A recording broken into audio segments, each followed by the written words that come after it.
ஆசை கோபம் களவு கொள்பவன் பேசத் தெரிந்த மிருகம். அன்பு நன்றி கருணை கொண்டவன் மனித வடிவில் தெய்வம்.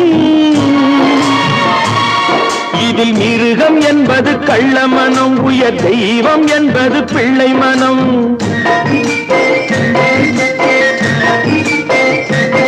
இந்த 6 கட்டளை அறிந்த மனது ஆண்டவன் வாழும் வெள்ளை மனம், ஆண்டவன் வாழும் வெள்ளை மனம். 6 மனமே 6, அந்த ஆண்டவன் கட்டளை 6.